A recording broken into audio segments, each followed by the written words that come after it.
तो इस प्रकार से वंश की वृद्धि करने के लिए वेद व्यास जी के द्वारा जब वंश वृद्धि कर दी गई तो उन्होंने कहा कि वह आदि शक्ति जगदम्बा का मैं स्तवन करके जो चारों धर्म अर्थ काम मोक्ष चतुर्विधि पुरुषार्थ सिद्धि करवाने वाली हैं, उनको प्रणाम करके मैं आपको कथा श्रवण कराता हूँ।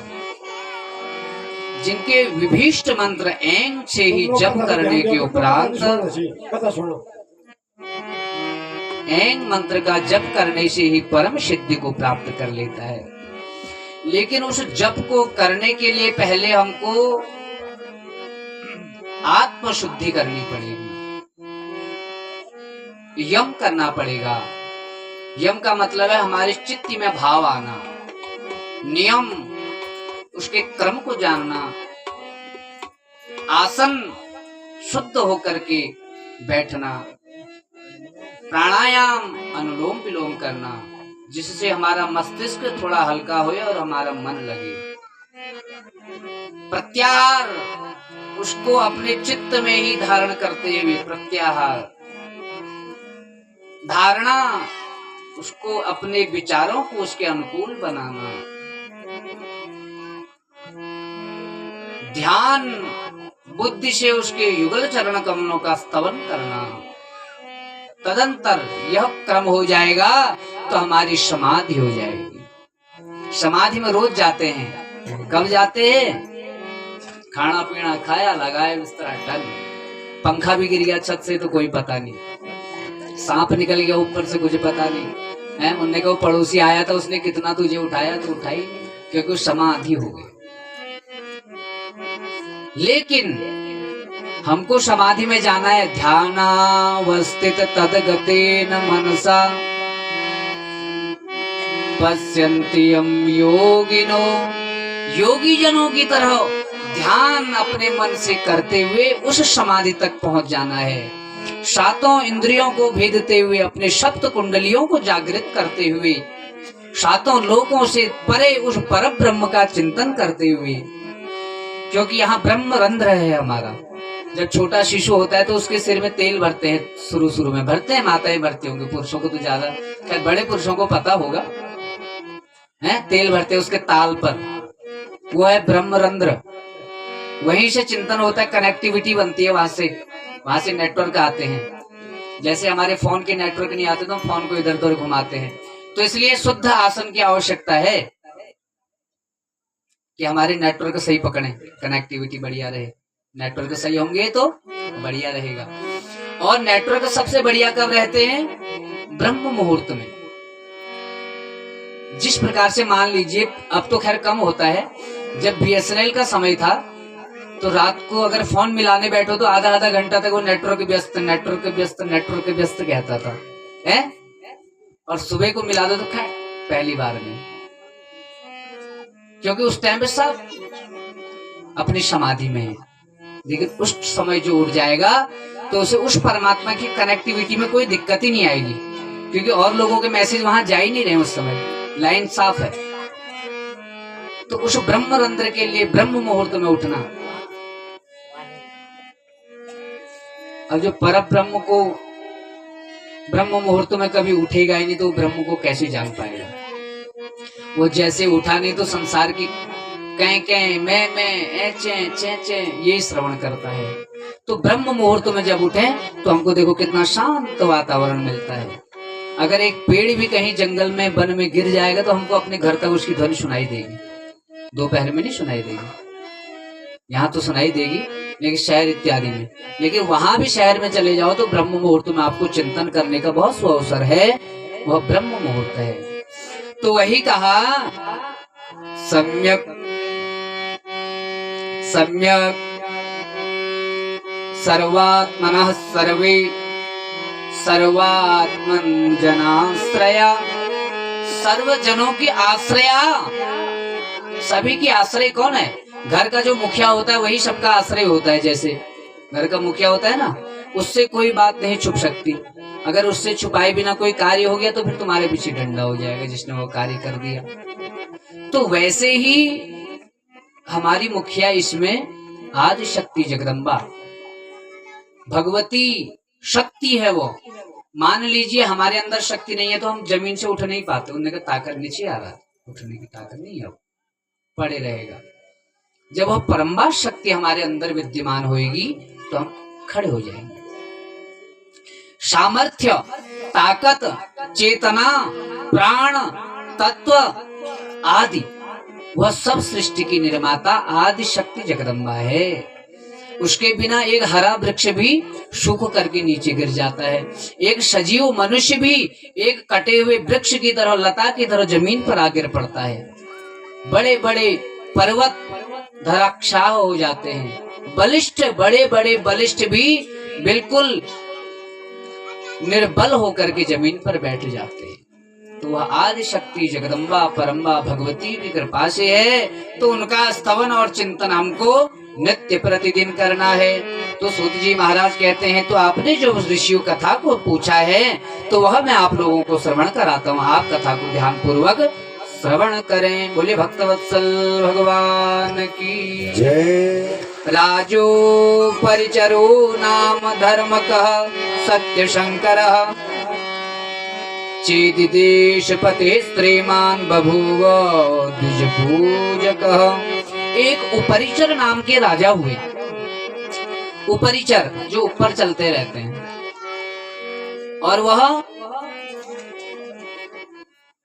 देवताओं का ब्राह्मणों का पूजन करने वाले श्रेष्ठ ब्राह्मण, और वह चेदि देश के राजा थे।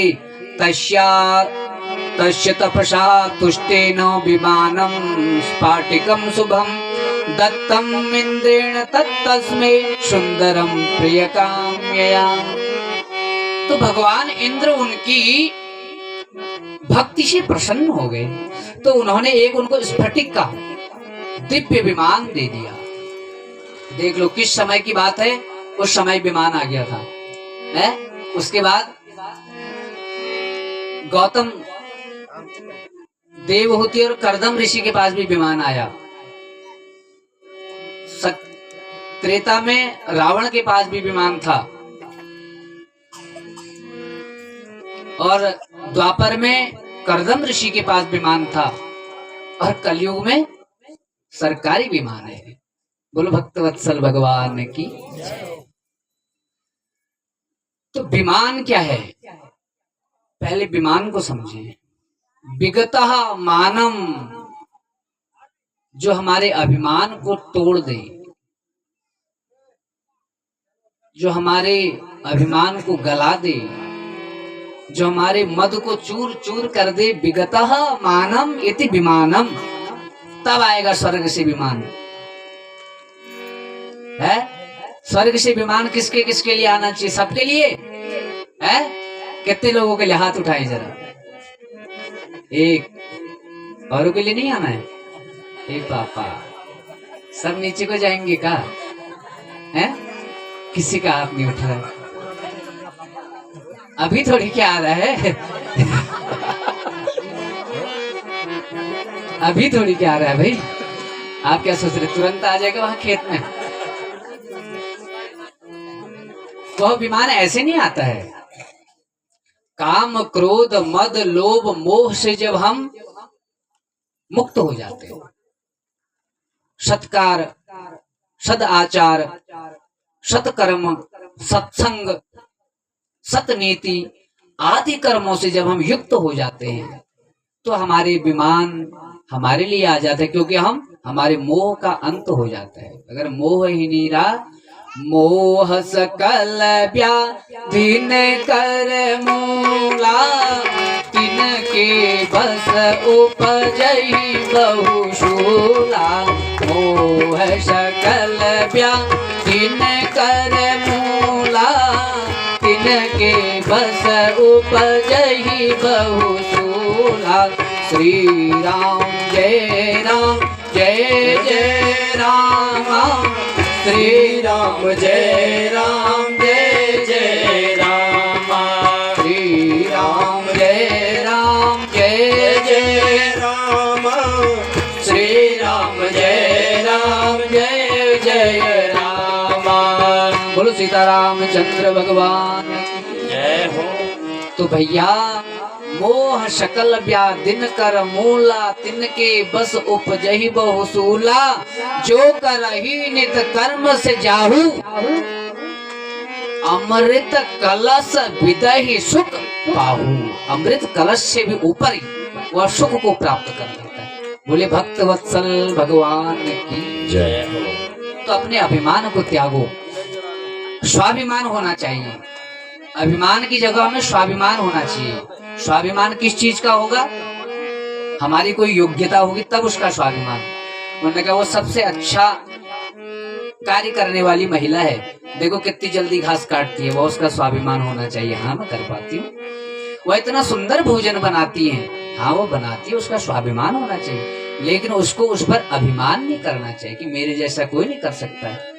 इस संसार में तो एक से एक बड़ी धुरंधर है। तो इसीलिए इसका नाम है धनुर्धराये च विद्महे सर्व सिद्धे च धीमहि तन्नो धरा प्रचोदयात्। वह अनेक प्रकार के धनुर्धर, ये धनुष लेने वाले धनुर्धर नहीं है, अनेक प्रकार के योद्धा जो अपने कर्म में निपुण है वह धनुर्धर ही है। तो स्वाभिमान होना अनिवार्य है, पर अभिमान नहीं होना चाहिए। जिसका अभिमान चलेगा समझ लीजिए आज ही उसके लिए विमान आ गया है। अब मैंने आपसे कहा कि हाथ खड़े करो, आपने सोचा कि कहीं कथा की आरती होगी तो लाइन लग जाएगी बाहर है कि जबरदस्ती पकड़ के ले चलेंगे, चलो चलो चलो। ऐसा नहीं, ऐसा कोई विमान नहीं। कबीरा जब हम पैदा हुए सब हंसे हम रोए, तो विमान क्या है? ऐसी करनी कर चलो और हम हंसे जग रोए। अगर ऐसा हो गया तो आपके लिए विमान आ गया, तो विमान ही है वो। तो उन्होंने कहा कि वह चेदी नाम के राजा थे। कौन? परिभ्रमक, जो ऊपर उड़ते थे। उनको इंद्र ने एक स्फटिक का विमान दे दिया। तेनारूढ़स्तु सर्वत्र याति दिव्येन भूपते, तस्य विहारां वरारोहा गिरिका नाम सुंदरी। और वह विमान में बैठ करके इधर उधर भ्रमण करने लगे, परिचारक। और उनकी एक सुंदर मुख वाली पतिव्रत धारण करने वाली कन्या पत्नी गिरिका नाम की सुंदरी थी। पुत्राश्च महावीर्या पंचसन्नमितो सह, पृथक देशे सुराजानः स्थापितस्तेन भूभुजा। उनके समान ही, उपरिचर के समान ही उनके धर्म का कर्म करने वाले 5 पुत्र थे। और उन्होंने अपने 5 पुत्रों को अलग अलग देशों के राज्य दे करके अपने वन को चले गए। देखो उनके जैसे ही उनके पुत्र से, तो जैसे आप होंगे वैसी आपकी संतति भी हो जाएगी। या ऐसा कह सकते हैं जैसी आपकी संतति है उससे हम अनुमान लगा सकते हैं कि आपके गुण कैसे होंगे। कान इधर से पकड़ो चाहे इधर से, बात एक ही है। तो इसलिए हम सुधरेंगे, युग सुधरेगा। युग सुधरेगा तो हम नहीं सुधर सकते, हम सुधरेंगे तो शायद युग सुधर सकता है। तो पहले यह गुणों को हमने धारण करना है। संतान तो बाद में धारण करेगी। जब वह देखेगी यार पिताजी सुबह सुबह मंदिर में, हमारे घर के मंदिर में जाते हैं, 1 लोटा पानी लेकर के सभी देवताओं को नहला रहे, टीका कर रहे, दिया जला रहे, तो आज नहीं तो कल वो सीख जाएगा। और कन्या देखेगी अपनी माँ को, यार वो रोज सुबह उठ रही है तो पहले स्नान कर रही है, तब वो चाय पानी बना के सबको चाय दे रही है, तब अपना चाय पी रही है, और सुंदर भाव से वह भोजन बना रही है, सबको भोजन पावा के तब भोजन कर रही है, हैं? उन्होंने कहा उठे, आंख मलते हुए गए रसोई में और जलाया चूल्हा, धरी चाय, और पहले बैठी बिस्तरे में ही चाय चाहिए, हैं? चाय के लिए मत उठो। एक से पूछा आप कब उठते हो? उन्होंने कहा हम ब्रह्म मुहूर्त में उठते हैं। हमने कहा उठ के करते क्या है? उन्होंने कहा उठ करके हम चाय मांगते हैं और फिर क्या करते हैं? उन्होंने कहा फिर सो जाते हैं। क्या ब्रह्म मुहूर्त है? केवल चाय के लिए नहीं, चाय तो फिर मिल जाएगी, पूरे दिन इधर चाह ले उधर चाह ले, आगे चाह ले पीछे चाह ले, चाहे चाह। चाह माने देखना भी है, चाह माने इच्छा भी है ना। चाय तो फिर मिल जाएगी, लेकिन वो मुहूर्त चला जाएगा, फिर वो वापस नहीं आ सकता। आ सकता है? फिर नहीं आ सकता। तो इसलिए नित्य का कर्म हमारा यह होना चाहिए, पहले नित्य शौचाचार से निवृत्त होकर के धर्म परायण होकर हमको स्नान करना चाहिए, भगवत भक्ति करनी चाहिए, तब जाकर के पेट की व्यवस्था रखनी चाहिए। उसका नाम भी बाल भोग है। वैसे जो सुबह का होता है उसे कहते हैं बाल भोग। बाल भोग और अबाल भोग। बाल हैं जो बच्चे हैं छोटे छोटे जो भूखे नहीं रह सकते हैं, और अबाल हैं जो वृद्ध हो गए हैं, उनके लिए है सुबह का नाश्ता। नहीं तो सदगृहस्थ के लिए 2 समय का भोजन है, 1 टाइम योगी, 2 टाइम भोगी और 3 टाइम रोगी। बताओ कितने रोगी हैं? सुबह 6 बजे चाहिए, 3 टाइम वाला रोगी हो जाता है। सदगृहस्थ को 2 समय भोजन करना चाहिए। कोई बात नहीं, सुबह करते हैं तो फिर दिन में थोड़ा रुक करके करें। जीने के लिए खाना चाहिए, न कि हमको खाने के लिए ही जीना चाहिए। फिर वो पशु और हम में कोई अंतर नहीं है। उन्होंने कहा इतने गट्ठे लाने पड़ रहे घास के पेट भरने के लिए, खाने के लिए जी रहा है। उसको क्या पता मेरे को तो खेत जोतने के लिए रखा है, उसका तो हम फायदा उठा रहे हैं, लेकिन वो तो खाने के लिए जी रहा है। तो जब अपने पुत्रों को उन्होंने राज्य समर्पित कर दिया, सौंप दिया, तो वह उस विमान में भजन करते हुए वन को चले गए। और कुछ समय उपरांत वसोस्तु पत्नी गिरिका कामान काले न्यवेदयेत् ऋत काल मनोप्राप्ता स्नात्वा पुंसवने शुचिः। जब वह अपने राज्य में रहे, उस विमान में भ्रमण करते हुए वन आदि में तपोवन में जाते हुए, लेकिन उन्होंने अपना राज्य नहीं दिया, अलग अलग देशों में उनको राजा बना करके वह अपने उसमें परिचारक भ्रमण करने लगे। और कुछ समय उपरांत ऐसा होता है, उनकी पत्नी ऋतुमती होती है, तो वह कहती कि मुझे पुत्र की कामना है। तुरंत जब ऐसा कहती तो उसी समय उनके पितर वहां पर आ जाते हैं। ततः पितरश्चैनो मुचुर्जहि मृगानिति तच्छ्रुत्वा चिन्तयामास भार्यां ऋतुमतीं तथा। ज्यों जब ऐसे पत्नी ने कहा तो तुरंत पितरों ने आकर के कहा कि हे पुत्र, हमारी कामना है, हमारी कामना है, हमारी इच्छा है कि आप वन में जाकर के आखेट कर मृग पशुओं को मार करके लाओ, जिससे कि हम तृप्त हो जाएंगे। तदंतर चचार मृगयाम राजा गिरिकां मनसा स्मरन् वने स्थितः राजर्षि चित्ते स्मार भागिनी। वह ऋतुमती अपनी सुंदर स्त्री को मन में धारण करके, काम भाव को धारण करके वह अपने पितरों की आज्ञा को मानने के लिए वन में चले गए। अतीव रूप संपन्ना साक्षात् शृण्मिवापिरान् तस्रेत प्रचस्यन्दः स्मरन्तास्ता च कामिनी। वह इतनी सुंदर थी कि वह उनको भूल ही नहीं पा रहा था। कामी जनानां भयं न लज्जा। तो कामी हो जाता है ना, उसे कोई भय न कोई चिंता न कोई तकलीफ, बस वह काम में आसक्त हो जाए। पुरुष और स्त्री का ही संयोग केवल काम नहीं है। काम मतलब उसकी घास काटने का काम, खेत जोतने का काम। अगर किसी ने लक्ष्य बना लिया फिर वो इधर उधर नहीं भटकेगा, पहले काम में परिपूर्ण होगा, लगनशील हो जाएगा, तो वह इधर उधर की चिंताएं नहीं करेगा। तो वही भगवान कह रहे कि जब वह चल गया पितरों के आदेश के अनुसार, तो अपनी रूपवती स्त्री को वह भुला न पाने के कारण वह उसे स्मरण करता हुआ वन में चला गया। तब क्या होता है, वट तस्यरेत प्रचस्यन्द स्मृतस्तां च कामिनी वटपत्रे तु तदा शान्मात्रं क्षमाक्षितम्। इतने में क्या हुआ, उनका तेज स्खलित हो गया। जब वन में गए तो तेज स्खलित होने के कारण तो उन्होंने एक वट के पत्र में उसे धारण किया। उन्होंने मन में विचार किया कि जो मेरा तेज है यह इधर उधर निष्काम का नहीं है, यह सकाम का है, यह अनेक प्रकार के मेरी वंश वृद्धि के काम आ सकता है। और उसे स्मरण में आया कि आज मेरी धर्म पत्नी जो गिरिका है वह ऋतुमती है, तो उन्होंने एक पुट बनाया, दोना बनाया बट के पेड़ का, और उस तेज को उसमें एकत्रित करके उसको अभिमंत्रित किया और तुरंत एक गरुड़ का चील का ध्यान किया।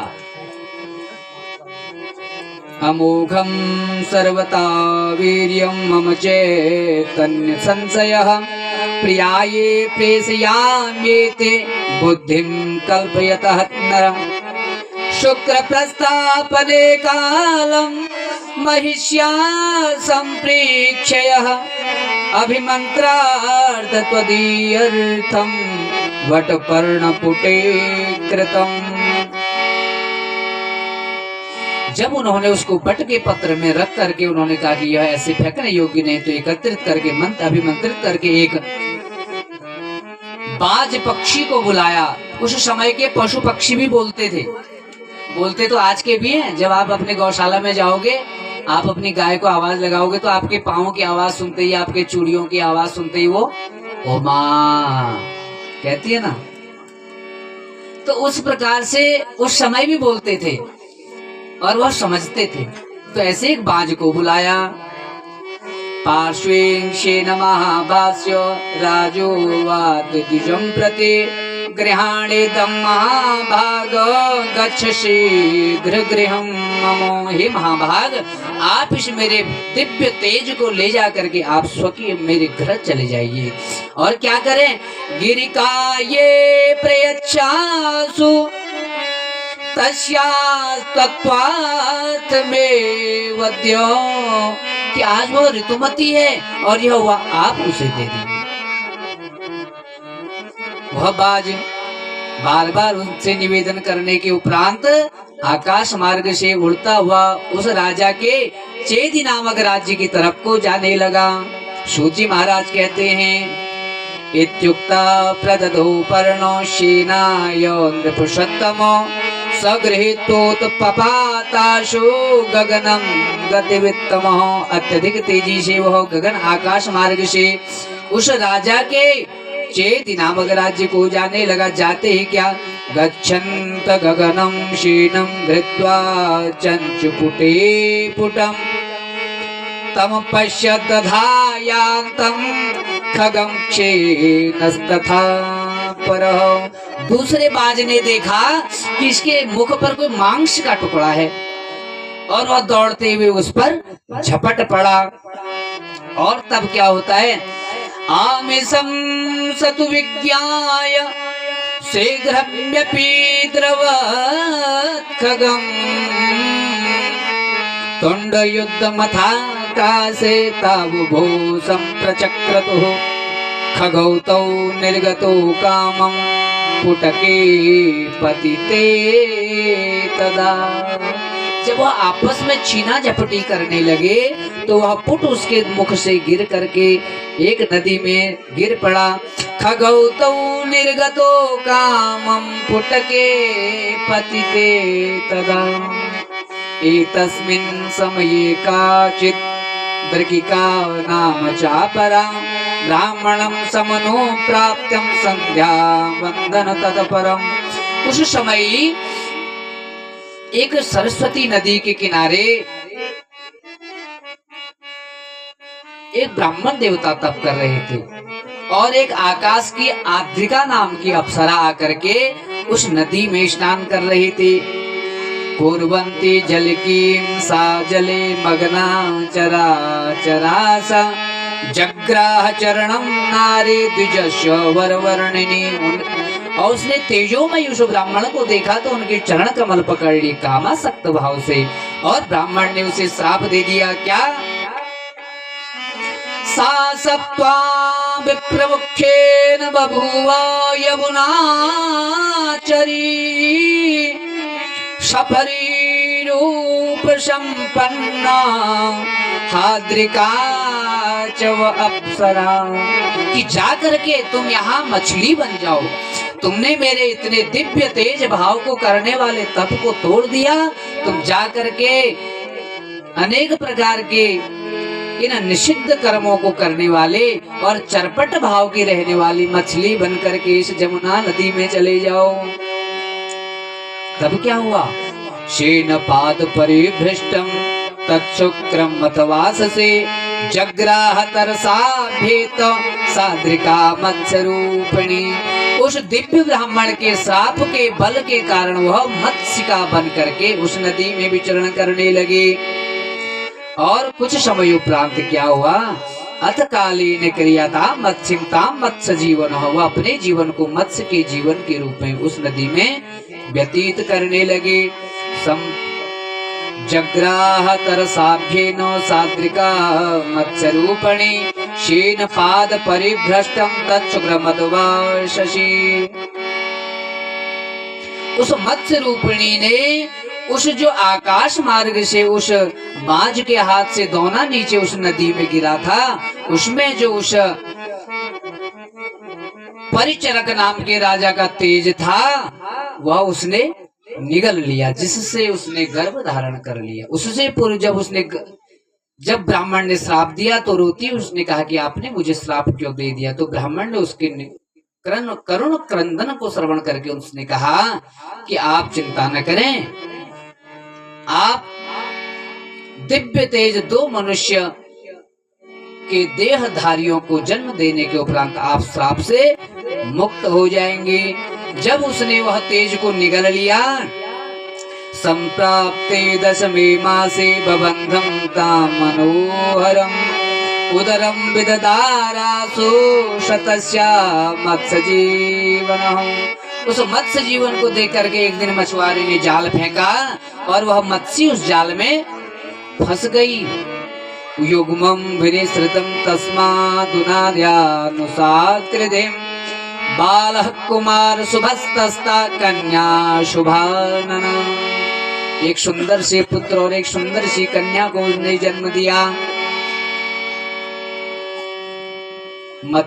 और कहते हैं समत्स्यो नाम राजा सो धार्मिक सत्य शंकर वसुपुत्रो महातेजा पित्रा तुल्य पराक्रमः। तो जब ऐसा हुआ तो उस मछुआरे ने उन दोनों संततियों को, जब मछली को पकड़ा उसका पेट चीरा तो उसने देखा कि दो मनुष्य की एक पुत्र एक पुत्री है। तो जाकर के परिचारक नाम के राजा के राज्य में उनको दे दिया। और राजा ने उस पुत्र को तो ले लिया लेकिन उस कन्या को उसी को दे दिया और उसका नाम हुआ मत्स्य। उसका नाम हुआ मत्स्य, नामक राजा हुआ। और वह कन्या जो है मत्स्योदरी नाम से जाने लगे। आगे कहते मत्स्य गंधेति नामना वे गुणेनो समजायत विवर्धमाना दासस्य गृहसा वाससे शुभाम। वह पिता के ग्रह में मत्स्य गंधा नाम से वह निरंतर वृद्धि को प्राप्त होने लगे। ऋषि लोग कहते हैं आद्रिका मुनिना सत्वा मत्स्य जाता वराक्षरा विदारिता च दासेनो मृता जो भक्षिता पुनः। उन्होंने कहा कि हे सूत जी महाराज, जब उन्होंने उस मछली को पकड़ा जो अप्सरा थी तो वह मर गई या उन्होंने उसे काट करके खा लिया। किं बभू पुनस्तस्या अप्सरा वदस्वयत् शाप शांतम कथम सूतम कथम स्वर्गम वापसः। क्या वह स्वर्ग को वापस चली गई? किस प्रकार से वह अपने बंधनों से मुक्त हुई? तो सूत उवाच, सूत जी महाराज ने कहा शप्ता यदा सा मुनिना विस्मिता बभूवः स्तुतिं चकार विप्रस्य दीवेन रुदिति तदा च दयावान ब्राह्मणा प्राह ताम तदा रुदतिं स्त्रियः मा शोकं कुरु कल्याणी शापातं ते वदाम्यहम्। उन्होंने जब ब्राह्मण ने श्राप दिया था तो उन्होंने कहा कि हे कल्याणी, आप रुदन न करें, आपके श्राप का अंत निकट आ गया है, इसलिए यह श्राप आपको प्राप्त हुआ है। मत्स्य क्रोधवा योगेनो मत्स्य योनिम गता शुभे मानुषो जैनित्वा शापेन मोक्ष वाप्ससे इत्युक्ता तेन सा प्राप मत्स्य देहम नदी जले बालको जनयित्वा सा मृता मुक्ता च शापतः। जैसे ही उन्होंने उस पुत्र और पुत्री को जन्म दिया, वह मछली एक दीप्यमान तेजोमयी कांति के साथ आकाश मंडल में चले गई। बोले भक्तवत्सल भगवान की जय। और सूत जी महाराज कहते एवं जाता वरा पुत्रे मत्स्य गंधा वरानना पुत्रे उपाल्यमाना सा दास गेहे व्यवरदते। इस प्रकार वह सुंदर मुख वाली मत्स्यगंधा का जन्म हुआ और वह पिता के ग्रह में इस प्रकार से वृद्धि को प्राप्त होने लगी। जब मत्स्यगंधा किशोरी अवस्था को प्राप्त हुई तब उसका जो सौंदर्य था और भी वृद्धि को प्राप्त होने लगा। मत्स्यगंधा तदा जाता किशोरी चाति सुप्रभा तस्य कार्याणि कुर्वाणा वाससे चाति सुप्रभा। तो इस प्रकार से निषाद राज के कार्यों को करते हुए वह अपने पिता के घर में रहने लगे। बोलो भक्तवत्सल भगवान की जय। तो सूत जी महाराज कहते हैं एक बार तीर्थ यात्रा करते महान तेजस्वी पराशर मुनि एकदा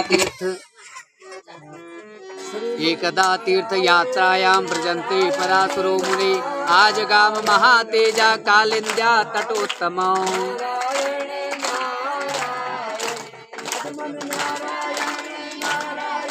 जय जय।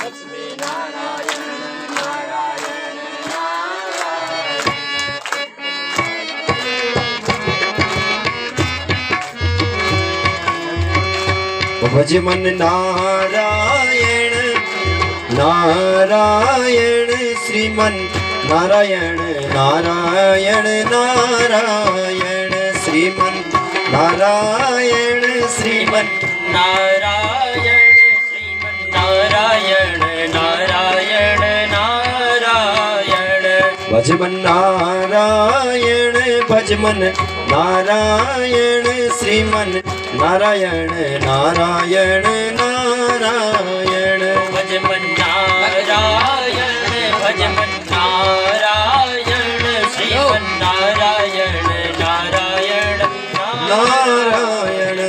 बोलो लक्ष्मी नारायण भगवान की जय हो। भक्तवत्सल भगवान की जय हो। तो आगे कहते हैं भगवान श्री सुखदेव श्री सूत जी महाराज ऋषियों से कहते हैं दासः श्रुत्वा मुनिर्वाक्यं कुर्णो भोजनं तटे वाजतां सुतां बालां मत्स्यगंधा मनोहरां। तो जब पराशर मुनि ने उन्हें देखा मत्स्यगंधा को गंतुकामोऽस्ति धर्मात्मा तापसोऽयं शुचिस्मिते। वह भी काम बाण से ग्रसित हो गए। मत्स्यगंधा को देख करके ब्रजन सूर्या सुता तो ये भवित्वा देव योगता कामातर्तो मुनिर्ज्वाता दृष्ट्वा तां चारुलोचना। उन्होंने कहा हे मुनि आप इतने तपस्वी इतने ज्ञानी इतने श्रेष्ठ सभी विद्याओं में निपुण देवताओं के पूजनीय आप ऐसे दुष्कर कर्म को कर रहे हैं। त्वं वै वसिष्ठा दायतः कुलशील समन्वितः चिंकर्षे धर्मज्ञ मनमथेन प्रपीड़ितः। क्या आप कामदेव के बाणों से पीड़ित हो गए? तो फिर बहुत सुंदर बात आ रही है। दुर्लभम मानुषं जन्म भुवि ब्राह्मण सत्तम तत्रापि दुर्लभम मन्ये ब्राह्मणस्त्वं विशेषतः। इस संसार में तो पहले जन्म लेना बड़ा मुश्किल है और उसके बाद ब्राह्मण होना मुश्किल है। तत्रापि दुर्लभम मन्ये, उसके बाद तो और भी दुर्लभ ब्राह्मणत्व को प्राप्त करना। तो आप तो इसमें सब निपुण हैं। कुलेन शीलेन तथा श्रुतेन द्विजोत्तमत्वं किल धर्म विच्च अनारि भार्यां कथामगतोसि विप्रेन्द्र मां वीक्ष मीनगंधाम। मैं तो एक गंधवती हूँ। आप ब्राह्मण तो सुंदर पुष्पों को देखते हैं, सुंदर उनका सुगंध लेते हैं, ब्राह्मणों देवताओं का पूजन करते हैं। तो मैं तो ऐसी एक नीच जाति की दुर्गंध से युक्त मत्स्यगंधा मछली की मेरे पे स्मेल गंध आती है। तो ऐसे को देख करके आप कामासक्त हो सकते हैं। तो सूत जी कहते हैं इति संचित्य सबाला तमुवाच महामुनिं धैर्यं कुरु महाभागं परं पारं नयामि चेत्। उस निषाद कन्या ने महामुनि पराशर से कहा कि आप धैर्य को धारण करो, मेरे पिता उधर से दूर से देख रहे हैं, ऐसे निकृष्ट कर्मों को न करें।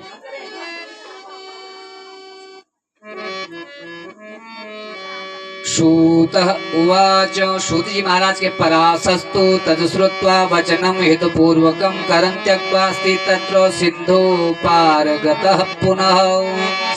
तो जब उन्होंने उसका हाथ पकड़ लिया मत्स्यगंधा का, जब उसने कहा कि मेरे पिता देख रहे हैं, ऐसे निंदनीय कार्यों को आप न करें, तो इतना कहते हुए उन्होंने हाथ को छोड़ दिया और थोड़ा अलग होकर के बैठ गए और वह मत्स्यगंधा उनको नाव में ले जाकर के पार जाने लगी। दुर्गंधाहं मुनिं श्रेष्ठ कथं नोपसंगसे समान रूपयोः काम संगयोगस्तो सुखावह। कि काम का भाव जो बनता है वह श्रम में बनता है। ब्राह्मण होगा तो ब्राह्मण कुल की कन्या को देखेगा, क्षत्रिय है तो वह क्षत्रिय कुल की कन्या को देखेगा, और वैश्य है तो वैश्य कन्या को भाव से देखेगा, शूद्र है तो वह शूद्र को देखेगा। क्या ब्राह्मण की कन्या शूद्र को देख सकती है? तो शूद्र का पुत्र कैसे ब्राह्मण कन्या को देख सकता है? वैसे ही मैं एक नीच कुल की हूं, आप तो विद्वत ब्राह्मण है, तो आप अपने श्रम को जाने। अगर क्षत्रिय ब्राह्मण के साथ ऐसा भाव बनाए तो वह देह रहते हुए ही नरकों के भोग को तैयार होना प्रारंभ हो रहा है। यदि ऐसा कोई कर्म को कर्म, दुष्कर्म, निकृष्ट कर्म, अग्राह्य कर्म को करता है तो वह तुच्छ है। तो इसलिए मैं एक नीच जाति क्यों, आप श्रेष्ठ परब्रह्म के स्वरूप हैं। गृहीतु कामं तं प्राह नाम्ना सत्यवती शुभा मुने पश्यति लोकोऽयं पिता जैव तटस्थिता पशुधर्मो न मे प्रीतिम् अजनयत्यति दारुणः प्रतीक्षस्व मुनि श्रेष्ठ यावत् भक्ति यामिनी। उन्होंने कहा आप पशुवत न हो, तो आप में और पशु में क्या विचार रह जाएगा? ब्राह्मण होने के बाद, ज्ञानी तत्व होने के बाद, परस श्रेष्ठ होने के बाद, ब्राह्मण देवताओं के बाद पूज्यनीय होने के उपरांत यदि आप ऐसे निकृष्ट कर्मों को करेंगे तो इससे क्या समाज पर शिक्षा आएगी, समाज पर क्या प्रभाव पड़ेगा? और उससे भी रात्रो व्यवास उद्दिष्टो दिवा न मनुष्य ही दिवा संगे महान दोषः पश्यन्ति किल मानवः। और दिन में ऐसे संसर्ग करने से मनुष्य अनेक प्रकार के दोषों को प्राप्त करता है। कामिं यच्छ महाबुद्धि लोक निंदा सुदासता तत्श्रुत्वां वचं तस्या युक्त मुक्त मुदारथी निराहारं कल्पयामास शीघ्रं पुण्य बलेन वै निराहारे च समुत्पन्ने तटे ते मा यथा गहि कामिनी तं मुनिप्राह मुनिपूर्वमिदं वच पितरं किं ब्रवीमद्य सगर्भा चेद्भयाम्यहम् त्वं गमिष्यामि भुक्त्वा मां किं करोमि वदस्वत। यदि आप काम संग में ऐसे डूब जाएं तो मैं अपने जीवन को कैसे अपने पिता के सम्मुख जाऊंगी? और दिन के कार्यकाल में ऐसे निकृष्ट कर्मों को करने के लिए यह रात्रि बनाई गई है। तो इतने में पराशर मुनि ने अपने दिव्य तेज से उस नदी के तटस्थ पूरा कोहरा लगा दिया, मान लो कि रात्रि प्रतीत हो रही है। उन्होंने कहा कि आप कुछ संशय नहीं, न तेरे पिता देख रहे हैं न कोई हमको आपस में देख रहा है। तदंतर तो उन्होंने कहा कि यदि आपके इस योग से अगर मैं अपना गर्भ धारण कर लूं, मेरा कौमार्य चला जाएगा, तो अपने पिता को कौन सा मुख दिखा पाऊंगी। कांते मध्य पति प्रिय कृत्वा कन्येन तुम भविष्यसि। उन्होंने कोई बात नहीं, आप उसके बाद भी कौमार्य को धारण करोगी। हे देवी, हे प्रिय, आज मुझे प्रसन्न करके भी तुम कन्या ही रहोगी, आपका कौमार्य, आपका सत्यत्व इसी प्रकार से बना रहेगा। आप जो चाहे आप मुझसे वर मांगो। तो सत्यवती कहती है, यथा मे पितरो लोके न जाने तो निन्मानदः कन्याव्रतं न मे हन्या तथा कुरु विद्युज्योत्तमः पुत्रस्य वत्समः काम भवेत् द्रुतवीर्यवान् गन्धोऽयं सर्वदा मे यस्य यौवनं न नवं नवः। उन्होंने कहा कि जो मेरा पितरों का है उसे मेरे पितरों पर कोई दोष न लगे, मेरे कौमार्य को हमेशा इसी प्रकार से नव यौवन बनाए रखें। और जो मेरी ये दुर्गंध है, मत्स्य गंध आ रही है, इसको सुगंध में परिवर्तित कर दें, यह मेरी काम्यया है। पराशर ऋषि ने कहा, शृणु सुंदरी पुत्रस्ते विष्णुवंश समझ भवः शुचिः। हे प्रिय, हे सुंदरी, आप चिंता न करें, जो आपकी संतान होगी वो भगवान विष्णु के वंशज के रूप में होगी। भविष्यति च विख्याता त्रैलोके वर्णन्ति च तेन चित्कारणेनाहं जातः कामास्परात्। जो मैं आपके ऊपर कामातुर हो रहा हूँ, यह मेरी प्रवृत्ति नहीं है, यह दैव योग है। यह परमात्मा की कोई न कोई ऐसी नीति है, कोई न कोई ऐसा मार्ग मेरे को दिखाया जा रहा है कि जिससे आगे आने वाले चराचर सृष्टि की नींव रखी जाएगी। तो इसलिए आप चिंता न करें। दृष्टा हम चाति दुर्गंधा त्वाम कथम मोहमाप्नुयात्। आज से जो आपकी दुर्गंध है वह सुगंध में बदल करके सब मोहित होने वाली ऐसी गंध आप में आने लगेगी। पुराण कर्ता पुत्रस्ते भविष्यति वरानने वेद विद्वागता कर्ता चाक्याश्च भुवन भुवनत्रये। और जो आपका पुत्र होगा वह वेद विद्याओं में निपुण, सभी वेदों को लिखने वाला, सभी पुराणों को लिखने वाला, देवताओं के द्वारा भी पूजित होगा। इस प्रकार के अनेक प्रकार के वर और वार्तालाप देने के उपरांत श्री पराशर मुनि और उस मत्स्य गंधा के मध्य संयोग बना।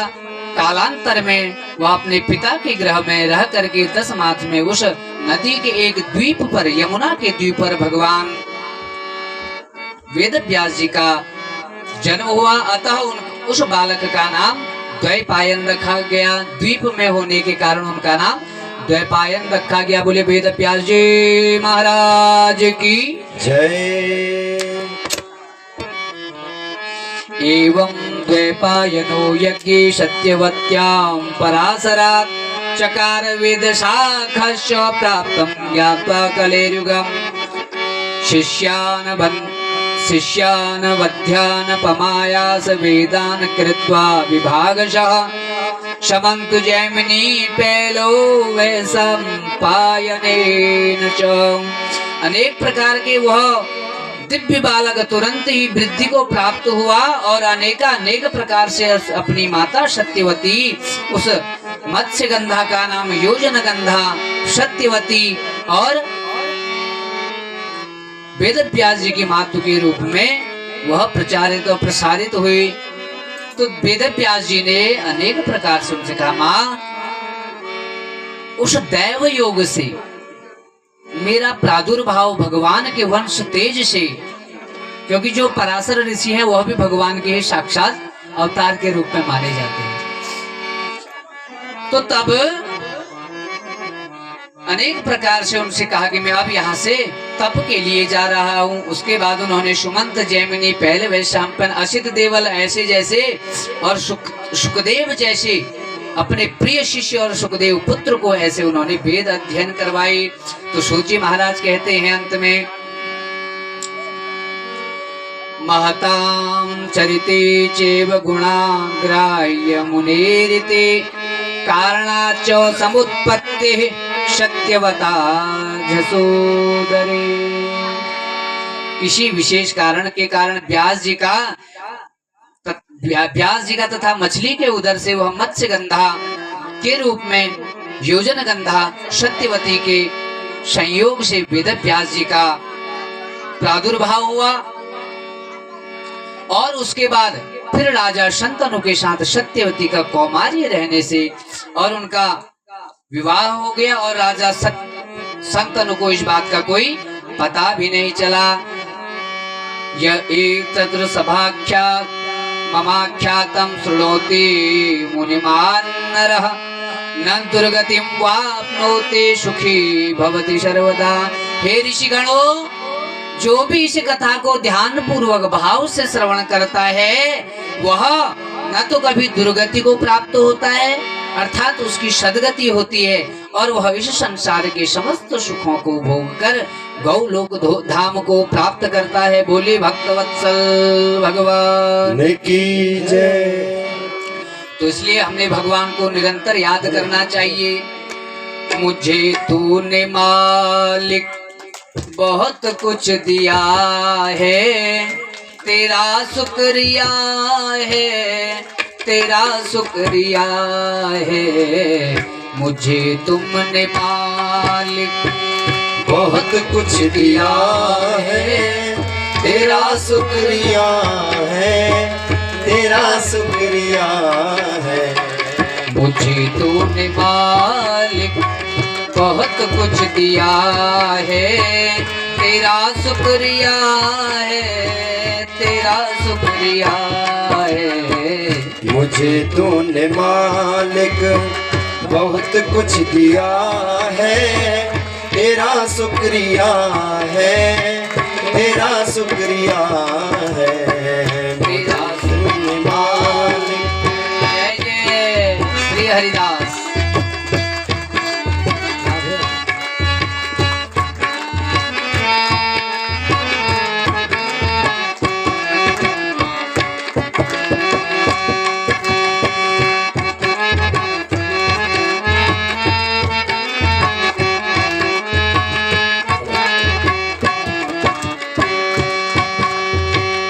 मिलती अगर दी हुई दात तेरी, न मिलती अगर दी हुई दात तेरी, तो क्या थी जमाने में औकात मेरी। तो क्या थी जमाने में औकात मेरी। ये बंदा तो तेरे सहारे जिया है, तेरा शुक्रिया है, तेरा शुक्रिया है। तूने मालिक बहुत कुछ दिया है, तेरा शुक्रिया है, तेरा शुक्रिया है। मुझे तूने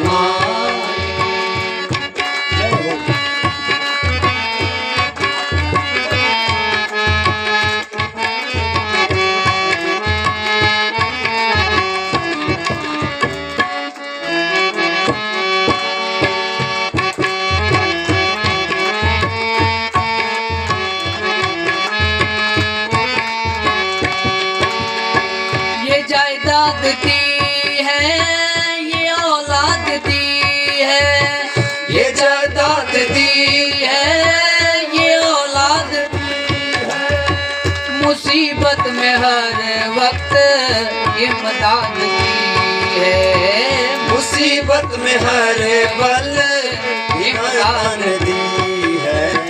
तेरा ही दिया मैंने खाया पिया है, तेरा शुक्रिया है, तेरा शुक्रिया है।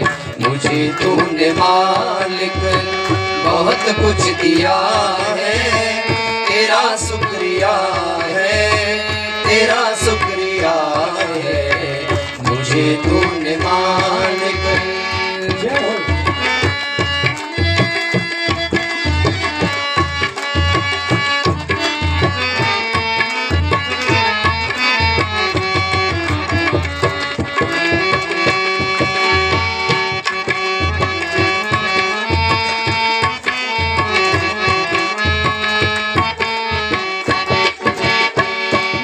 ही नहीं तू सभी का है दाता, मेरा ही नहीं तू सभी का है दाता। सभी को सभी कुछ है देता दिलाता, सभी को सभी कुछ है देता दिलाता, जो खाली था दामन तूने भर दिया है, जो खाली था दामन तूने भर दिया है, तेरा शुक्रिया है, तेरा शुक्रिया है, मुझे शुक्रिया है, तेरा शुक्रिया है, मुझे तूने मालिक बहुत कुछ दिया है, तेरा शुक्रिया है, तेरा शुक्रिया है, मुझे तूने मालिक बहुत कुछ दिया है, तेरा शुक्रिया है, तेरा शुक्रिया है।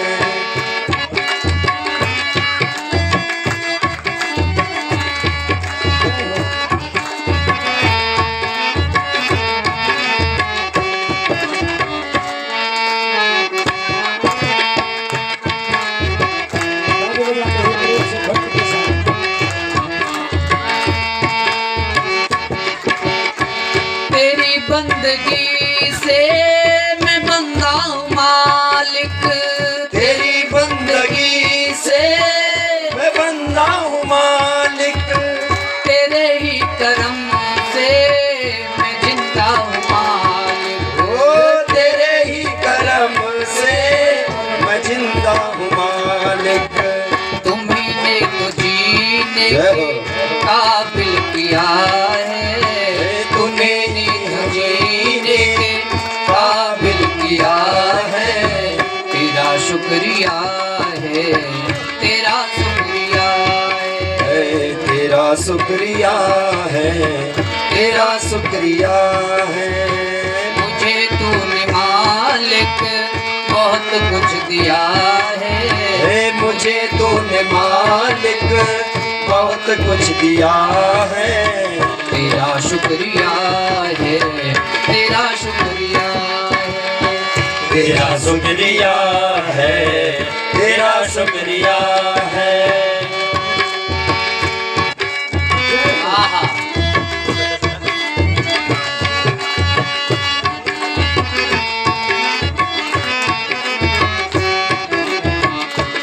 अंतिम पंक्तियां भाव से।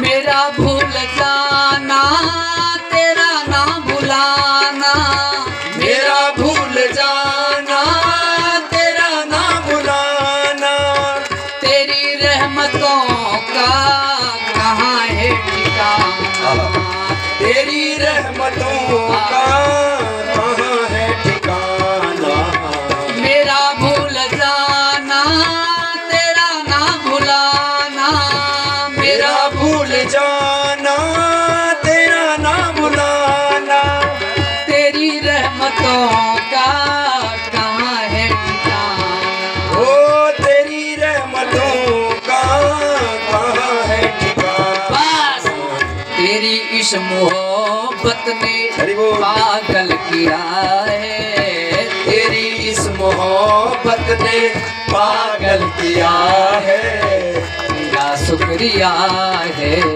तेरा शुक्रिया है, ओ तेरा शुक्रिया है, तेरा शुक्रिया है, मुझे तूने मालिक बहुत कुछ दिया है, तेरा शुक्रिया है, तेरा शुक्रिया है, मुझे तूने मालिक बहुत कुछ दिया है, तेरा शुक्रिया है, तेरा शुक्रिया है, तेरा शुक्रिया है, तेरा शुक्रिया है, तेरा शुक्रिया है, तेरा शुक्रिया है, तेरा शुक्रिया है, तेरा शुक्रिया है, तेरा शुक्रिया है, तेरा शुक्रिया है। बोलो भक्त वत्सल भगवान की जय, श्रीमद देवी भागवत महापुराण की जय, श्री आदि शक्ति जगदम्बा मैया की। की जय।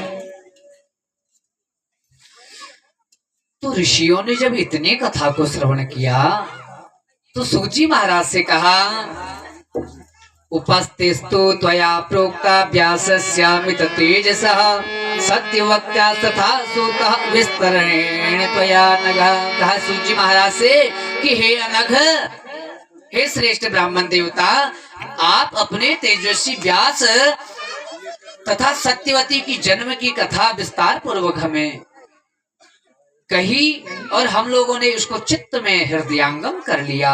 और हे अनघ, वह शंका अब कहने के लिए भी दूर हो रही है कि हे कुल के आचरण हीन निषाद कन्या, पुरुकुल में उत्पन्न धर्मात्मा शंतनु को कैसे ब्याही गई और उनके कौमारी के बिना उन्होंने उसे कैसे धारण कर लिया। तो कहते हैं शंतनु प्रथमा पत्नी भूत यथाधुना भीष्म पुत्रो अति मेधावी वसो रंश कथम पुनः। समय कितना हो रहा है? कोई नहीं। तो उन्होंने कहा कि राजा शंतनु, उनका पहले ही एक गंगा पुत्र है और वह महान तेजस्वी। एक बार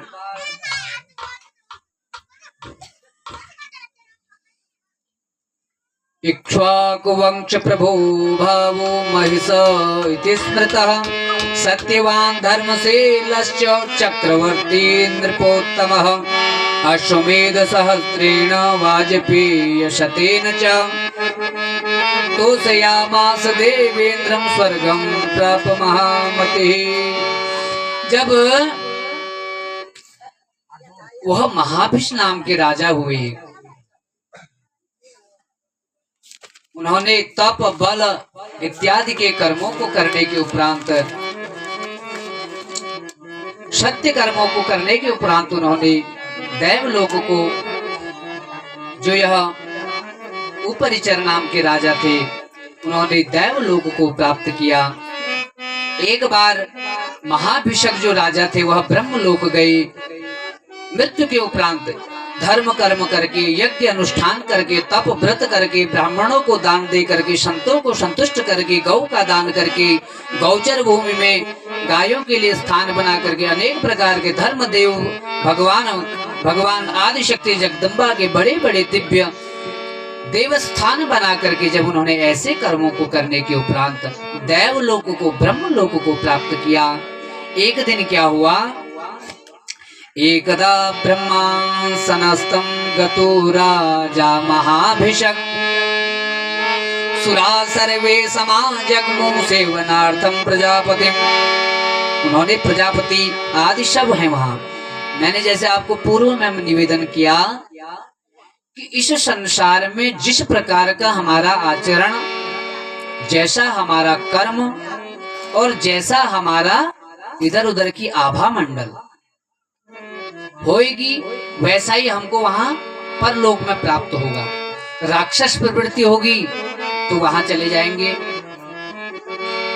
अतल वितल सुतल रसातल तलातल महातल और पाताल, कहानी खत्म। और अच्छे कर्म होंगे, भूलोक भुवरलोक स्वरलोक महलोक जनलोक तपलोक और सत्य, जिसे वैकुंठ धाम कहते हैं।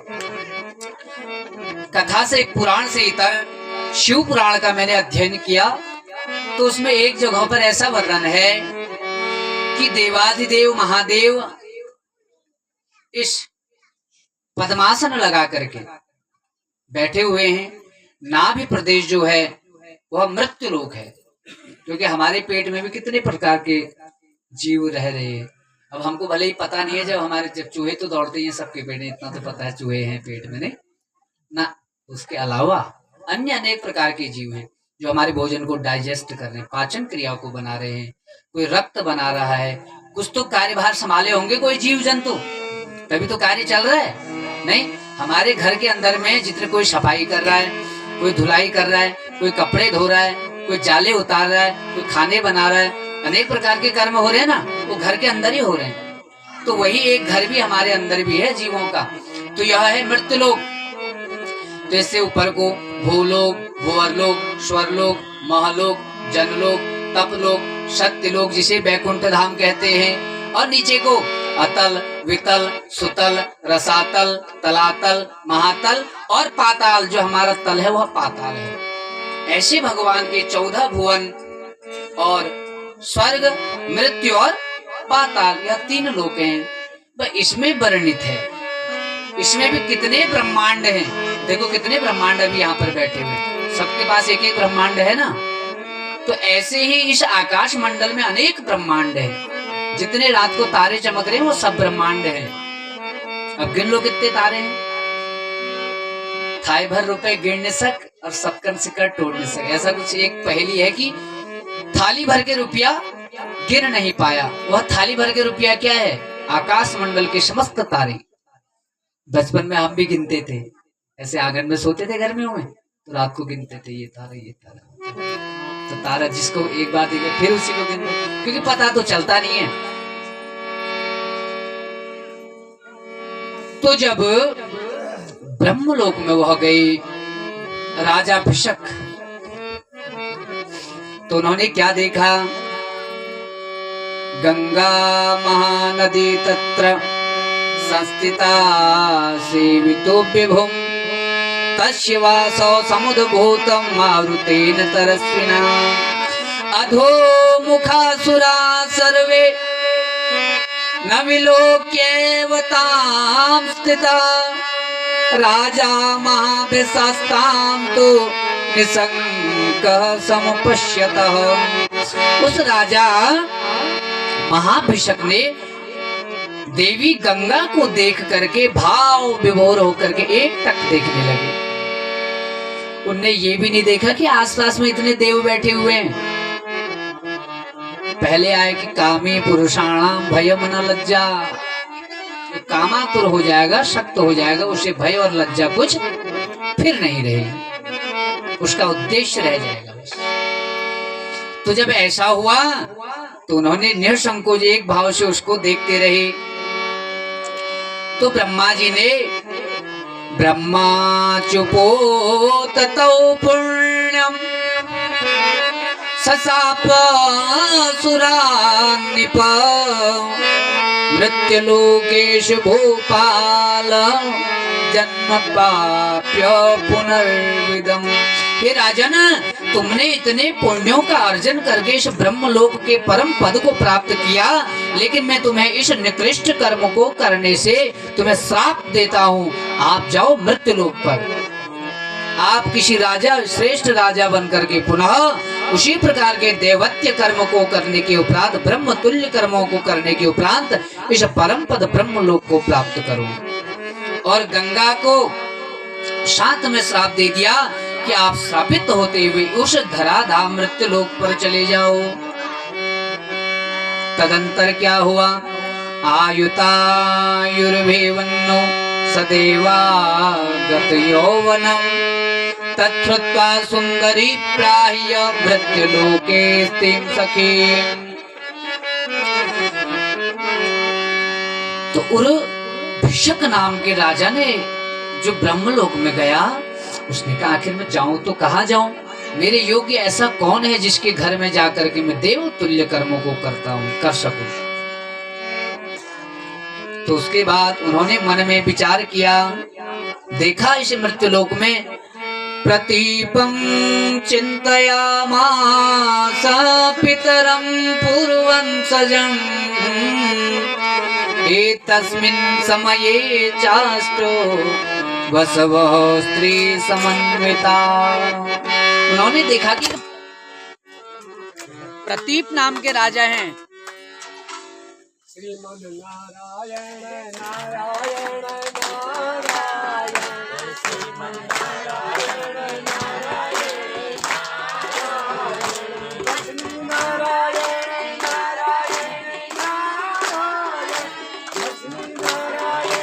नारायण एक्यूरेट बता एक्यूरेट बताओ ना। 33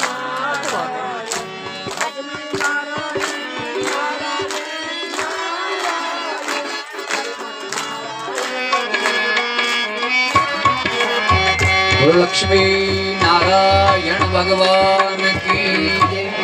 आदिशक्ति जगदम्बा मैया की जय। श्रीमद्देवी भागवत महापुराण की जय। तो उस श्रापित राज महाभिषक ने सोचा कि प्रतीप नाम के राजा हैं, वह मेरे योग्य हैं। और इतने में क्या होता है, एक दिन वसिष्ठस्याश्रमं प्राप्ता रमामाणं यदश्रया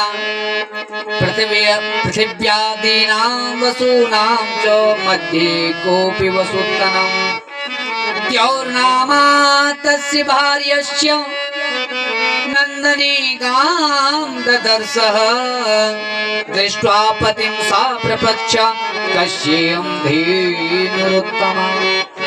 आठों वसुओं के साथ द्यौ नामक वसु वशिष्ठ जी के आश्रम में अपनी पत्नी के साथ आई और उनकी पत्नी ने देखा कि वशिष्ठ ऋषि के आश्रम में एक नंदनी गाय बधी हुई है, जो समुद्र मंथन से गाय निकली थी। कौन सी? कामधेनु गाय, यह उसी की कन्या है। तो उस नंदिनी गाय को अपने बछड़े के साथ देखा और मोहित और लज्जित लालायित होने लगी और अपने पति से कहा, द्योस्तता महं वसिष्ठस्य गौरियं शृणु सुंदरी दुग्धमस्यापि वेद्यस्तु नारी वा पुरुषोऽथवा। उन्होंने कहा कि हे देवी, आप जो कह रही है ये सुंदर सी गाय जो है, यह गाय की बहुत बड़ी महिमा है। जो इस गाय के दूध को पान करता है, चाहे वो पुरुष हो चाहे स्त्री, वह हमेशा यौवन रहती है, उसको वृद्धावस्था कभी आएगी नहीं। अगर आज की बात होती तो दिल्ली रहने वाली भी महिला कहती कि मुझे ही दो, मैं ले आऊंगी घास काट के, कोई बात नहीं। तो ऐसा ही भाव उस द्यौ नाम के अष्ट वसुओं में से जो द्यौ नाम के हैं, उनकी पत्नी के मन में यह भाव आ गया कि यह गाय मुझे मिल जाए। और मन बनाया क्या, अयुतायुर्भेवेनुं सदेवागत यौवनः तत्श्रुत्वा सुंदरे प्रायः मृत्युलोके स्तुमे सखी। इस मृत्युलोक में एक मेरी प्रिय सुंदरी सखी है, जिसकी एक सुंदर कन्या है। उसी नश्यो राजर्षि पुत्री परम शोभना तस्या हतुर्महाभागो सवत्सां गायवपयस्विनी। यह सवत्सा गौ को दूध देने वाली गाय का अगर वह दूध पी ले तो वह हमेशा कौमारी रहेगी, कुंवारी रहेगी, या वह युवा रहेगी, कभी उसे वृद्धा अवस्था प्राप्त नहीं की, अर्थात उसे जरा ग्रसित न कर पाएगी। तो इसको ले लेना चाहिए। तो इतने में क्या हुआ, अनायस्वाश्रमं वेष्टिं नंदनीं कामदां शुभां यावस्तस्यापयः पीत्वां सखीं मम सदैव हि मानुषे भेवदोजाय जरा रोग विवर्जिता तत्सूत्रावचनं तस्या दौर्जन्यात् नंदनीं आजगामाश्रम पदं फलाद्यानाय सत्वरं नापश्य ददाधेनुं सवत्सां स्वाश्रमे मुने। उन्होंने क्या किया, उस नंदिनी गाय को वहां से सवत्सा होकर के चुरा लिया। इतने में वशिष्ठ ऋषि आए फल फूल आदि लेकर के गाय के लिए, क्योंकि वो साधारण गाय तो है नहीं कि घास फास ऐसे खा रही होगी। तो उसके लिए जैसी वह सेवा फल फूल इत्यादि लेकर के जब अपनी पर्णकुटी में पहुंचे तो उन्होंने अपनी गाय को वहां नहीं देखा और वह ढूंढने के लिए मृगया मास तेजस्वी गह्वरेषु वनेष्वपि नासादिदा यदा धेनुष चुकोपातिशयं मुनि। वन में देखा, उपवन में देखा, वाटिकाओं में देखा, गृह अंदर देखा, गृह बाहर देखा, परंतु गाय कहीं नहीं मिली। लेकिन उन्होंने ध्यान लगाया क्या, वारुणश्चापि विज्ञाय ध्यानेन वसुभिर्ध्रुवम् वसुर्भिर्मेहता धेनुर्यस्मान् माम मन्यवै। उन्होंने देखा कि अष्ट वसुओं ने मेरे उस गाय को चुरा लिया संवत्सा। हमारी एक ककड़ी चोरी हो जाने पर हम रात को खाना खाने से पहले समय का इंतजार करते हैं कि अब आवाज लगाएंगे, सब घर पर पहुंच गए होंगे, अब आवाज लगाएंगे। नहीं, इंतजार करते हैं कि सब एकजुट हो गए होंगे, अब तो सुनेगा ही, तब लगाने धतिया था। एक पापा, एक ककड़ी के कारण। तो जब उन्होंने ध्यान में देखा कि अष्टवसु देव सहित अपनी पत्नी के साथ यहाँ आकर के मेरी गाय का हरण कर गए, तब क्या, तस्मात् सर्वे जनिष्यन्ते मानुषे न संशय, कि हे देव अष्टवसुओं, मैं आपको श्राप देता हूँ कि आप जाकर के मनुष्यता को प्राप्त करो, मानव बन जाओ। देवता का मानव बनना भी एक श्राप है। श्रुत्वा विमतः सर्वे प्रयर्दुःखाश्चिताश्चते, सप्तास्मैति जानन्तः ऋषेतमोपचक्रमुः, अनुस्त्वानहं धर्मात्मा वसून् दीनान् पुरस्थिताम्, ये नेयं विहता धेनुर्नन्दनी मम सवत्सया। जब उन अष्ट वसुओं के कान में यह बात पहुंची कि वशिष्ठ जी ने हमें श्रापित कर दिया, उनको पता लग गया कि हमने सवत्सा गौ नंदनी की चोरी की है, तो वह तुरंत उनके आश्रम में आकर के उनसे क्षमा प्रार्थना करने लगे और उनसे क्षमा मांगी। तो वशिष्ठ जी ने कहा कि जो अन्य सात हैं, जो सहयोग देने वाले थे, अब जो श्राप दे दिया सो तो दे दिया, अब वो वापस नहीं हो सकता है, लेकिन जो सहयोग करने वाले हैं वह 1 वर्ष पर्यंत मानव योनि से मुक्त हो जाएंगे। और जो 8वां जिसने रस्सी पकड़ी है देव नाम का वसु, वह अनेक वर्षों तक इस धरा धाम पर रहेगा।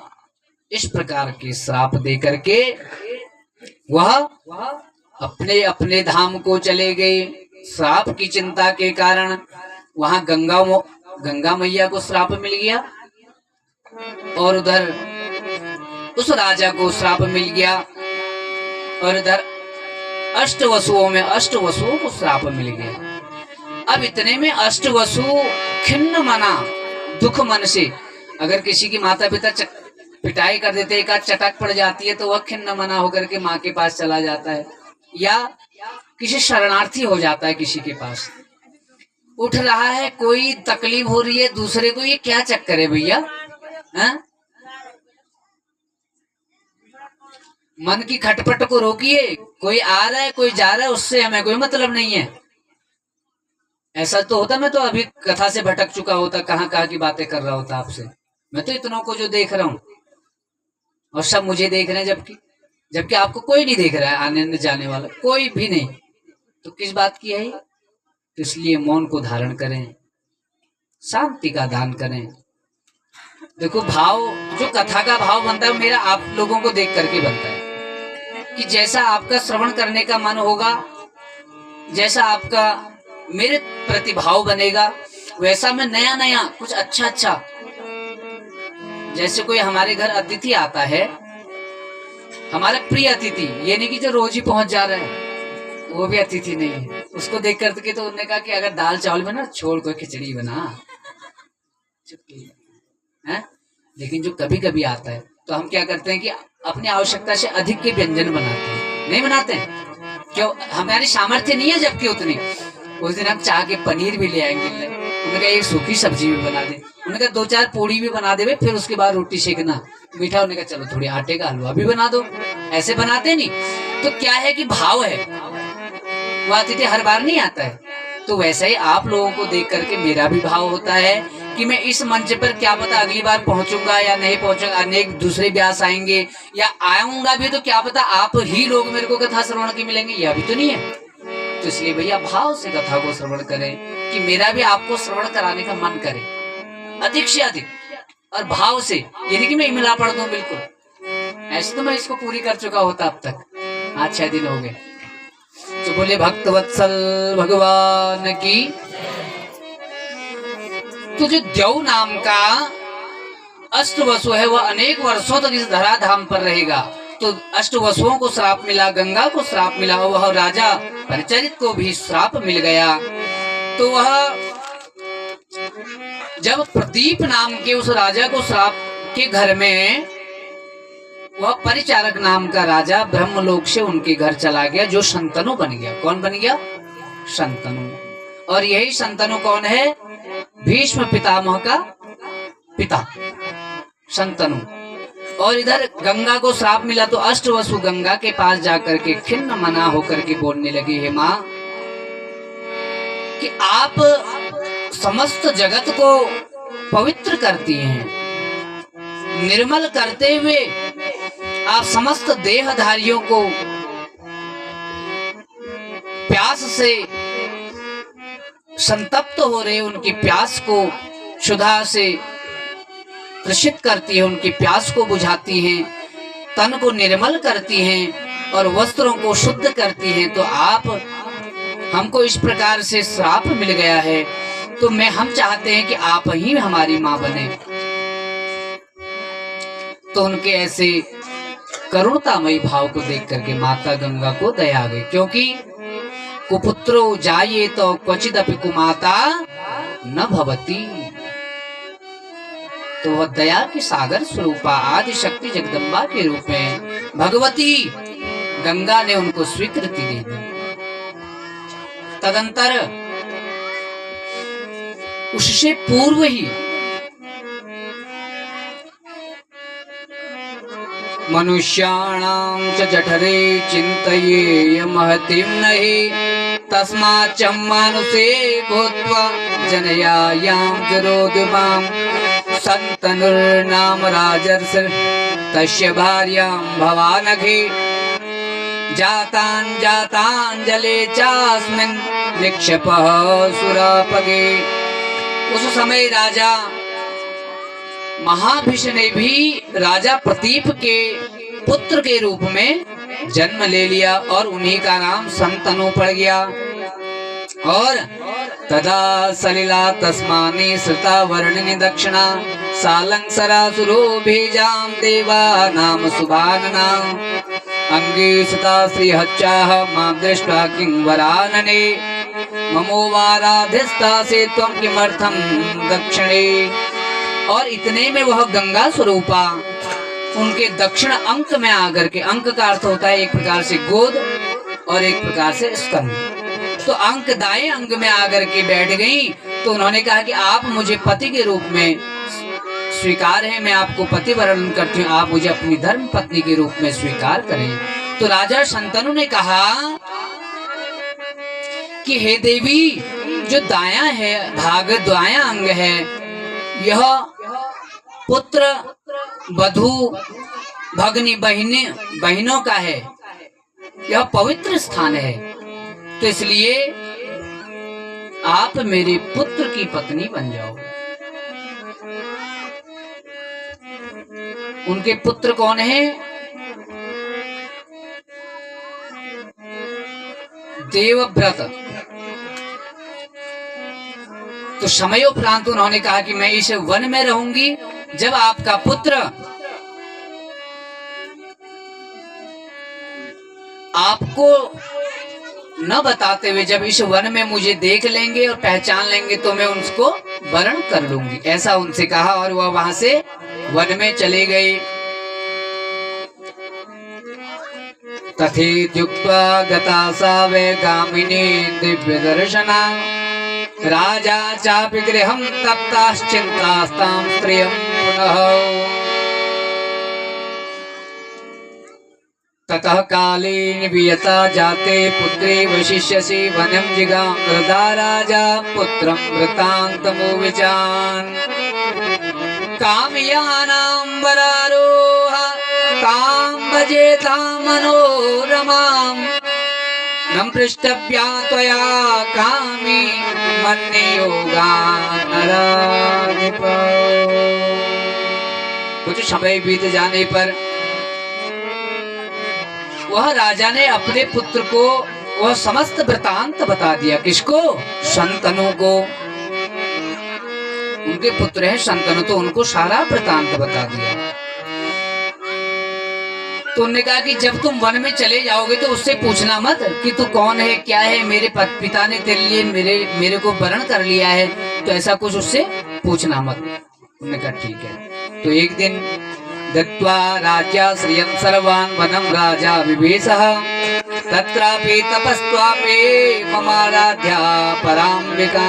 भगवती आदिशक्ति जगदम्बा का आराधन करने के उपरांत वह आखेट करने के लिए वन में चले गए। जगाम स्वर्गम राजा देहं त्यक्त्वा स्वतेजसा राज्यं प्रापमातेजा संतनु सार्वभौमिकम्। राजा शंतनु ने जब उस स्त्री स्वरूपा गंगा को देखा तो वह मोहित हो गए, क्योंकि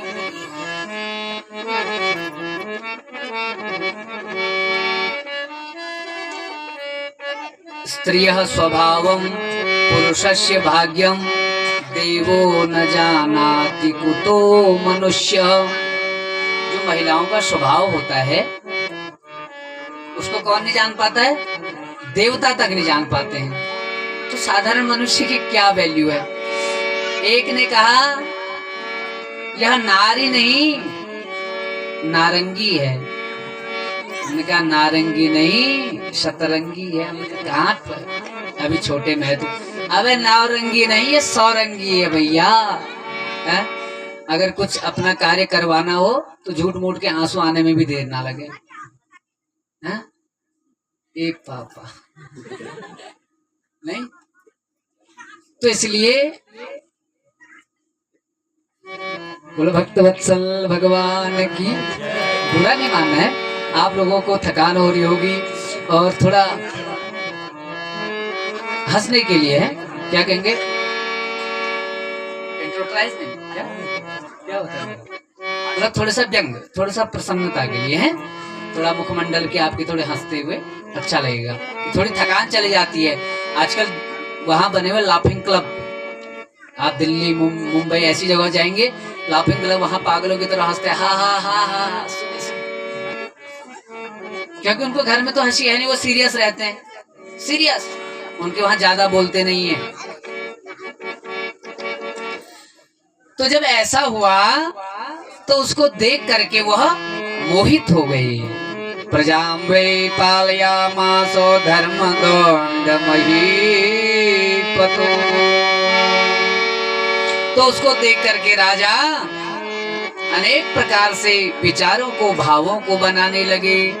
तदंतर वह वार्तालाप करने लगे। इनकी वार्तालाप बहुत लंबी है, तो इसलिए आज हम इनको यहीं पर रोकेंगे और थोड़ा सा हम एक भजन करते हुए आज की कथा को विश्राम देंगे।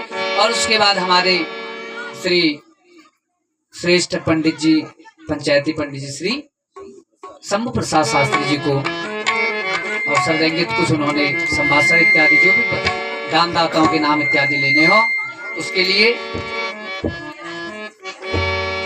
बोलिए भक्तवत्सल भगवान की जय।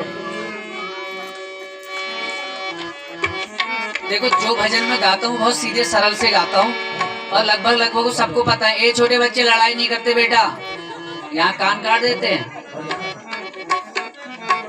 जो लड़ाई करता है उसके कान काट देते हैं, और जो हल्ला करता है नाक छेद देते हैं।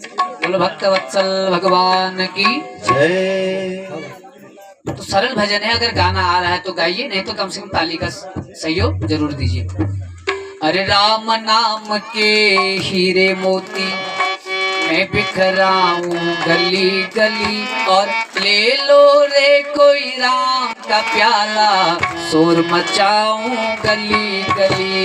राम नाम के हीरे मोती मैं बिखराऊं गली गली, ले लो रे कोई राम का प्याला शोर मचाऊं गली गली। बोलो राम बोलो राम बोलो राम राम राम, बोलो राम जय जय, बोलो राम बोलो राम राम राम। राम नाम के हीरे बिखराऊं गली गली, ले लो रे कोई राम का प्याला, शोर मचाऊं गली गली। हाँ ले लो रे कोई राम का प्याला, शोर मचाऊं गली गली। बोलो राम, बोलो राम, बोलो राम राम राम। राधे श्याम, जय जय। राधे श्याम, राधे श्याम श्याम श्याम। माया के दीवानों सुन लो, एक दिन ऐसा आएगा। माया के दीवानों सुन लो, एक दिन ऐसा आएगा। धन दौलत और माल खजाना यहीं धरा रह जाएगा। धन दौलत और माल खजाना यहीं धरा रह जाएगा। सुंदर काया माटी होगी, सुंदर काया माटी होगी, चर्चा होगी गली गली। ले लो रे कोई राम का प्याला, शोर मचाऊं गली गली। ले लो रे कोई राम का प्याला, शोर मचाऊं गली गली। बोलो राम, बोलो राम, बोलो राम राम राम। बोलो राम, बोलो राम, बोलो राम राम राम।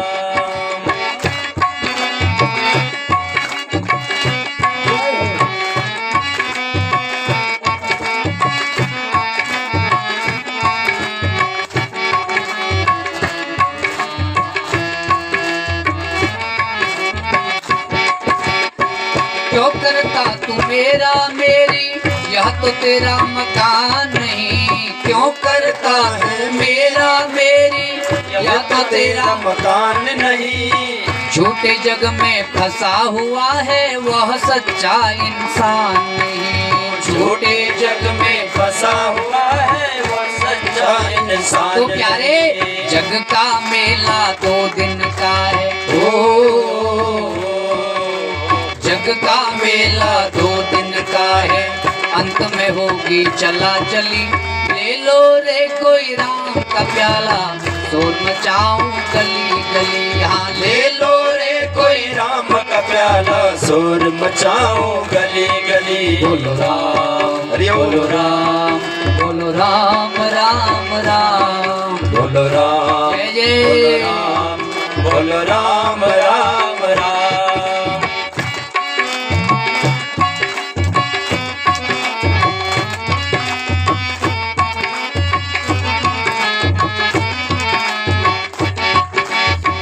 जिन जिन ने यह मोती लूटे वह तो माला माल हुए। जिन जिन ने यह मोती लूटे वह तो माला माल हुए। धन दौलत के बने पुजारी आखिर सब कंगाल हुए। धन दौलत के बने पुजारी आखिर सब कंगाल हुए। सोना चांदी वाले सुन लो, सोना चांदी वाले सुन लो, बात सुनाऊं खरी खरी। ले लो रे कोई राम का प्याला, शोर मचाऊं गली गली। अरे ले लो रे कोई राम का प्याला, शोर मचाओ गली गली। बोलो राम, बोलो राम, बोलो राम राम राम। बोलो राम, बोलो राम, बोलो राम राम राम।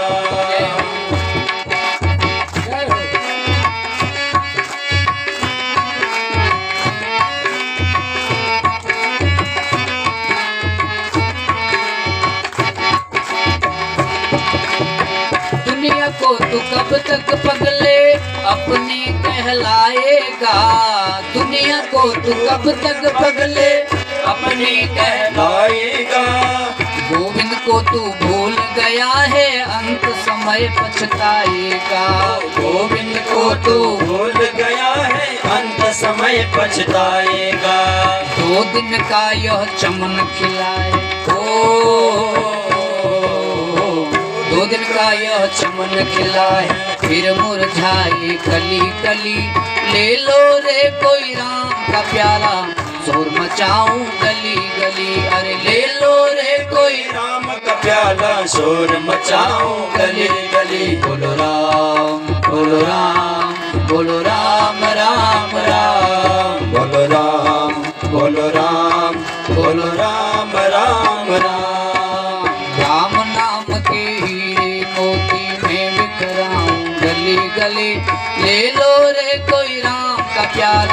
शोर मचाऊं गली गली, अरे ले लो रे कोई कोई राम का प्याला शोर मचाऊं गली गली। हाँ ले लो रे कोई राम का प्याला शोर मचाऊं गली गली, अरे ले लो रे कोई राम का प्याला शोर मचाऊं गली गली। बोलो राम बोलो राम बोलो राम राम राम, बोलो राम बोलो राम बोलो राम राम राम, बोलो राम बोलो राम बोलो राम राम राम। सभी लोग बोलो राम बोलो राम बोलो राम राम राम। बोलो राम बोलो राम बोलो राम राम राम। बोलो राम बोलो राम बोलो राम राम राम।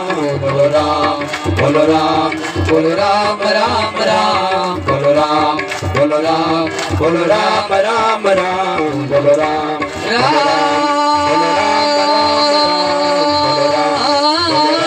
बोलो राम राम राम। श्री राम बोलो राम बोलो राम बोलो राम राम राम।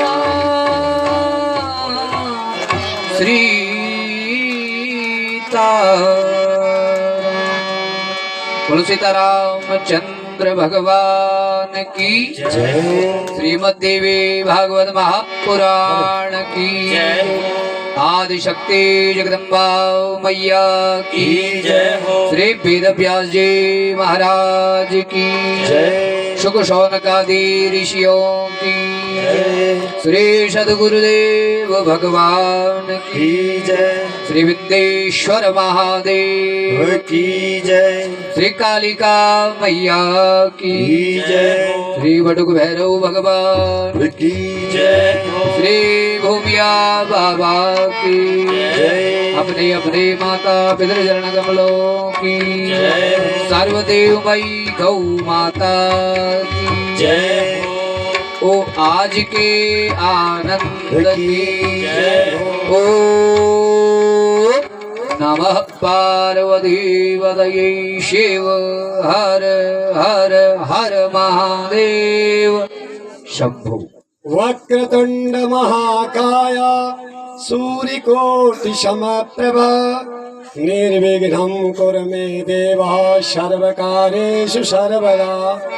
देवी प्रपन्नातिरे प्रसीद प्रसीद मातो जगदखिलस्य। प्रसीद विश्वेश्वरि पाहि विश्वं त्वमीश्वरी देवी चराचरस्य। सर्वमंगल मांगल्ये शिवे सर्वार्थ साधके शरणे त्र्यंबके गौरी नारायणे नमस्तुते। गुरुर्ब्रह्मा गुरुर्विष्णु गुरुर्देवो महेश्वरा। गुरुर्साक्षात् ब्रह्म तस्मै श्री गुरवे नमः। सरस्वती नमस्तुभ्यं वरदेव कामरूपिणे विश्वरूप विशालाक्षी विद्यादेवी नमस्तुते। बोलो विघ्नेश्वर भगवान की, हमारे सभी देवी देवताओं की परम सम्मानीय प्रातः स्मरणीय वंदनीय पूजनीय व्यासासन पर विराजमान निरंतर ज्ञान की गंगा को बहाने वाली श्रीमद् देवी भागवत पुराण को मैं प्रणाम करते हुए व्यासासन पर विराजमान साक्षात व्यास स्वरूप विद्वत्ता में निपुण अपनी मधुर वाणी से जो इस ज्ञान यज्ञ की कथा को प्रवाहित कर रहे हैं, नमन करते हुए अपने सहपाठी बंधु जो कि विद्वता में भी निपुण हैं, संगीत में भी निपुण हैं, उनको नमन करते हुए समस्त अपने गांव के महिला वर्ग पुरुष वर्ग सबको नमन करते हुए और बाहर से आए हुए जितने भी हमारे कथा श्रोतागण यहाँ पर आए थे चले गए हैं, कोई बात नहीं, उनको भी नमन करते हुए धन्यवाद के पात्र हैं हम सभी ग्रामवासी, जो कि ठीक 22 साल बाद ऐसा पर्व बना महाकुंभ का। 12 साल बाद जो है कि महाकुंभ होता है, तो हमारे लिए अभाग्य की बात है। इतनी सुंदर कथा, इतनी ज्ञान की गंगा बह रही है यहाँ पर, अगर हम इसमें गोता ना लगा पाए तो हमारा जीवन क्या है, व्यर्थ है, कुछ नहीं हमारा जीवन। इसलिए यहाँ पर आकर के हमने बार बार व्यास जी उधर डिस्टर्ब